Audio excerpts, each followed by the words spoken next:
नमस्कार. मी ॲस्ट्रो स्मितागिरी. आज आपण जे चंद्रग्रहण होणार आहे त्याच्या संदर्भात बोलणार आहोत. कारण होळी पौर्णिमेवर आपण व्हिडिओ केलेला आहे पहा. चंद्रग्रहण ही सगळ्यात महत्त्वाची बाब असते आणि खगोलातली एक मोठी घटना आहे आणि त्याचा ज्योतिषशास्त्रावर परिणाम हा होतच असतो. त्याचा परिणाम आपल्या 12 राशींवरही झालेला जाणवतोही आणि दिसतोही. मग चंद्रग्रहण हे 15 दिवसामध्ये आलेलं. मागच्या 15 दिवसापूर्वी सूर्यग्रहण झालं होतं. सूर्यग्रहण ज्या वेळेस होतं तेव्हा रवी आणि राहू यांच्या संदर्भात होतं आणि चंद्रग्रहण जेव्हा होतं तेव्हा चंद्र आणि केतू या ग्रहांच्या संदर्भामध्ये होतं. राहू आणि केतू यांना जरी आपण ग्रह मानत असलो तरी सुद्धा ग्रहांचा दर्जा ज्योतिषशास्त्राने राहू केतूंना दिलेला आहे. त्यामुळे त्यांच्या संदर्भामध्ये विचार करणं हे अत्यंत महत्त्वाचं आहे. आता चंद्रग्रहणाचा वेध हा खरं तर सकाळी 3 तारखेला सकाळी 6:20 वाजताच सुरू होणार आहे. पण प्रत्यक्ष वेध हा 3:20 वाजल्यापासून 6:47 पर्यंत हे ग्रहण आपल्याकडे दिसणार आहे. जोपर्यंत एखादं ग्रहण भारतात दिसत नाही तोपर्यंत आपण त्याचा विचार करत नाही. पण हे ग्रहण आपल्याला भारतामध्ये दिसणार आहे म्हणजे त्याचे वेध पाळणं आपल्याला गरजेचं आहे. म्हणजे ज्या आजारी लोक आहेत किंवा ज्या गर्भवती महिला आहेत, जे बेडरिडन आहेत, अशा लोकांनी हा वेध पाळायचा नाही आहे. पण ज्यांना ज्यांना शक्य होईल त्यांनी 3:20 वाजल्यापासून संध्याकाळी 6:20 पर्यंत तरी ही काळजी घेणं गरजेचं आहे. म्हणजे तेवढ्या 3 तासामध्ये आपण काही खाल्लं नाही पाहिजे. आपण शांतपणे परमेश्वराच्या सहवासात राहून जपजाप्य आणि साधना करणं गरजेचं आहे. कारण 12 राशींवर हा परिणाम होणारच आहे. मग तो काय होणार आहे याचा विचार आपण आता इथे करूया. कारण सूर्यग्रहण आणि चंद्रग्रहण पडलं की त्याचे परिणाम हे पुढे 6 महिन्यापर्यंत जाणवतातच. आणि हे कसे आता 15 दिवसाच्या अंतरामध्ये आलेली ही ग्रहणं आहेत म्हणजे त्याचे परिणाम हे नक्की जाणवणार आहेत. सूर्यग्रहण जरी भारतात दिसलं नाही तरी चंद्रग्रहण मात्र आपल्याला दिसणार आहे आणि ते जगातल्या बऱ्याचशा देशांमध्ये दिसेल. भारतामध्ये हे चंद्रग्रहण दिल्ली, उत्तर प्रदेश, महाराष्ट्र, राजस्थानामध्ये अंशतः दिसेल. ते आसाम, अरुणाचल प्रदेश, मिझोराम, नागालँड, मणिपूर आणि पश्चिम बंगाल या ईशान्येकडच्या भागामध्ये देखील यावेळेस दिसणार आहे. मग त्याचा परिणाम भारतातल्या लोकांवर होणारच, हो की नाही. आता 12 राशी आहेत आणि त्या 12 राशीप्रमाणे कारण ग्रहण हे सिंह राशीतून होतं आहे आणि कुंभ रास ही त्याच्या समोरची म्हणजे ॲक्सेसमधली रास आहे. म्हणजे कुंभ आणि सिंह रास या राशींना या ग्रहणाचे परिणाम तीव्रतेने जाणवणार आहेत. किंवा सिंह लग्न असणारे, सिंह रास असणारे, कुंभ लग्न असणारे, कुंभ रास असणारे या लोकांनी या ग्रहण काळामध्ये जास्तीत जास्त जपून राहण्याची गरज आहे. हे नक्कीच आपल्याला सांगता येईल कारण हे ॲक्सेसवर होणारं ग्रहण आहे आणि त्याचा परिणाम जास्तीत जास्त या 2 लग्नाच्या लोकांना आणि 2 राशीच्या लोकांना भोगावाच लागणार आहे. बाकीच्या बऱ्याचशा राशींना ते बऱ्यापैकी जाणार आहे. पण ज्या ज्या राशींना ते आता आपण विस्तृतपणे पाहूया की 12 राशींना हे ग्रहण कशा पद्धतीने जाणार आहे. आता मेष रास ज्योतिषशास्त्रानुसार हे या मेष राशीच्या लोकांमध्ये एकदम राग येईल, एकदम शांत होतील. म्हणजे भावनांचा जो भावनिक उद्रेक आहे त्याचा चढ उतार हा वाढू शकतो. म्हणजे कारण नसताना चिडचिड करतील, कारण नसताना रागवतील, कारण नसताना भांडणं करतील. म्हणून कोणताही निर्णय घाईघाईने मेषराशीच्या लोकांनी घ्यायचा नाही आहे. म्हणजे हा निर्णय घ्यायचं नक्की टाळायचं आहे. तुमच्या मेष राशीचे मित्र आणि तुमच्या सहवासात येणारे अनेक लोक म्हणजेच नेटवर्क आत्ताच्या भाषेत, त्यांच्याशी व्यवहार करताना नक्की काळजी घेतली पाहिजे. आणि ती काळजी घेताना जपून बोललं गेलं पाहिजे, की ज्याच्यामुळे आपण जास्तीत जास्त त्रासात जाणार नाही, हा विचार करायला पाहिजे.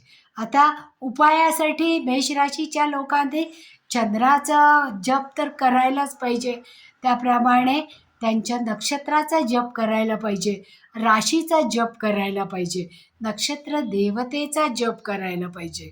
आणि हा जप केल्यानंतर किंवा ओम सो, कारण हे चंद्रग्रहण आहे पहा, त्यामुळे ओम सोम सोमाय नमः हा जप जरी 108 वेळा केला आणि त्याच्यानंतर दान हे जर दिलं, तर मेषराशीच्या लोकांनी काय काय दान करायचं आहे, तर लाल मसुरा, लाल चंदन, सोनं, केशर किंवा लाल गाईला खाऊ घालायचं ग्रहण सुटल्यानंतर. आता आपण वृषभ राशीकडे जाऊया.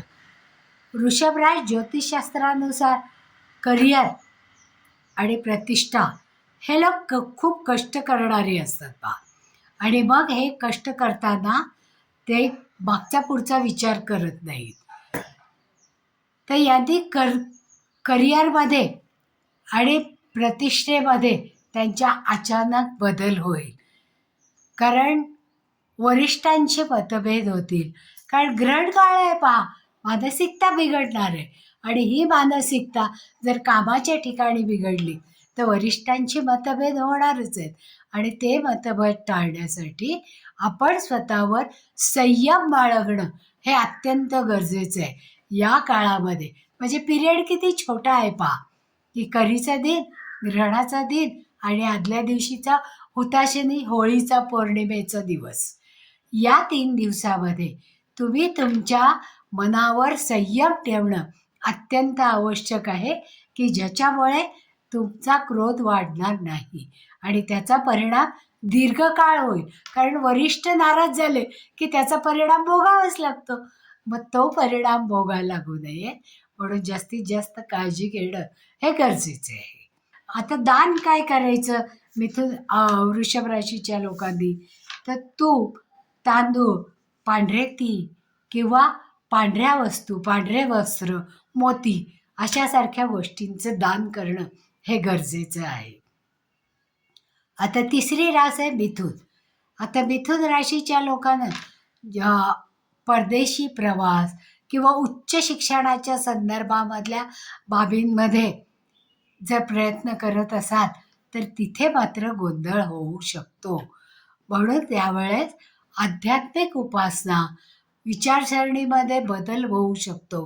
म्हणजे आत्ता ठरवलं की आपल्याला परदेशात जाऊन शिकायचं आहे, पण ते काही या पिरियडमध्ये त्याच्या मानसिक विचलन होऊन आपण जो निर्णय घेतलेला आहे तो बरोबर आहे की नाही असं वाटायला लागेल.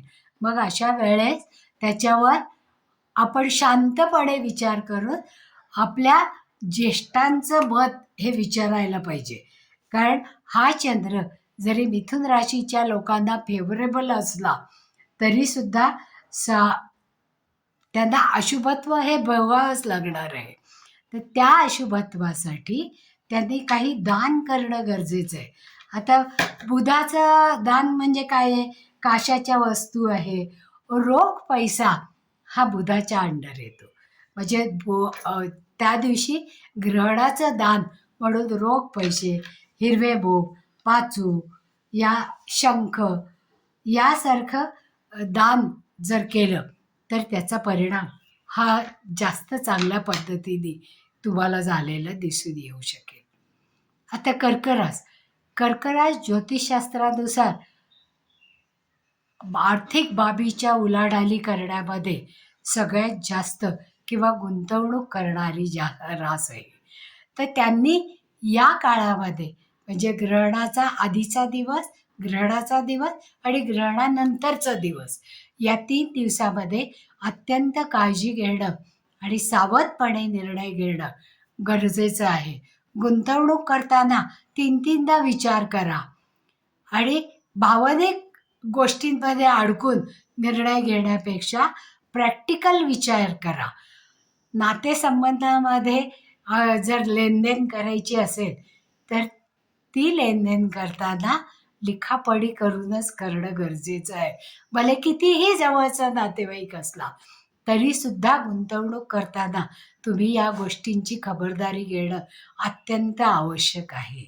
आता कर्क राशीच्या लोकांनी पांढरं वस्त्र दान करायचं, तांदूळ दान करायचं, मीठ दान करायचं, अशासारखी दानं करणं गरजेचं आहे. आता सिंह राशीमध्येच ग्रहण होते पहा, कारण चंद्रकेतू सिंह राशीमध्ये आहे. त्यामुळे या लोकांनी भागीदार जे त्यांचे असतील त्यांच्याशी असणारे संबंध किंवा वैवाहिक जोडीदार त्याच्याशी जे असणारे संबंध आहेत ते संबंध जपणं अत्यंत गरजेचं आहे. या 3 दिवसात तर अहंकार टाळाच, म्हणजे एकमेकांशी वादविवाद करताना या गोष्टी प्रामुख्याने लक्षात ठेवा की 3 दिवसानंतर आपण विचार करूया की जे काही संघर्षाचे विषय असतील त्याच्यावर मात करण्यासाठी. म्हणजे सिंह राशीच्या लोकांनी जपूनच वागणं गरजेचं आहे. आता सिंह राशीच्या लोकांनी लाल गाईला खाऊ घाला, गूळ घाला, की ज्याच्यामुळे हे दान त्यांना पुण्याचं होईल, किंवा लाल वस्त्र दान करा. केतू त्या राशीमध्ये आहे म्हणून या लोकांनी काळ्या पांढऱ्या रंगाचं ब्लँकेट जर दान केलं तर त्याचा त्यांना जास्तीत जास्त चांगला अनुभव येऊ शकेल. आता पुढची रास आहे कन्या रास. कन्या राशीच्या लोकांनी आपल्या आरोग्याकडे लक्ष देणं अत्यंत गरजेचं आहे. दैनंदिन जीवनाकडे, म्हणजे सकाळी लवकर उठा, रात्री लवकर झोपा, वेळेत जेवण करा, कामाचा खूप ताण वाढवून घेऊ नका, किंवा बॅलन्स राखा आणि विचाराचं आदानप्रदान करताना मनावर संयम ठेवा, की ज्याच्यामुळे तुम्ही जास्त संयमी दृष्टीने विचार करू शकाल. मग या लोकांनी दान करताना हिरव्या पालेभाज्या, हिरवी वस्त्र, हिरवे मूग अशासारखी दानं जर केली तर जास्त उपयोगात येईल. आता पुढची रास आहे तूळ रास आहे. आता तूळ राशीच्या लोकांचा खरं तर चंद्र चांगला जाणार आहे. हे ग्रहण त्यांना चांगलं जाणार आहे कारण चंद्राकडून त्यांची योग हे चांगले होत आहेत. पण तरीसुद्धा प्रेम संबंधामध्ये, म्हणजे प्रेमिकांनी किंवा लग्नाच्या वैवाहिक जोडीदाराशी बोलताना जरा जपूनच बोलायला पाहिजे. त्यांनी वादविवाद केले नाही पाहिजे. कार्यालयात आपल्या सहकाऱ्यांबरोबर विचार करूनच बोलणं गरजेचं आहे, की ज्याच्यामुळे नवीन कार्याला गती मिळेल आणि नवीन दिशा मिळू शकते.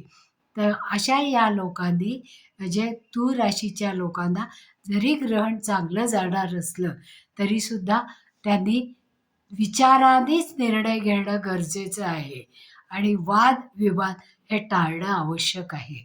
त्याचबरोबर त्यांनी पांढरी वस्त्र दान करावी, साखर दान करावं, किंवा गोड पदार्थ आपल्या हाताखालच्या लोकांना जर त्यांनी ग्रहणाचं दान म्हणून दिला, पांढरी मिठाई किंवा पांढरी बर्फी, तर त्याचा उपयोग त्यांना जास्तीत जास्त होईल. आता वृश्चिक रास ही पुढची रास आहे.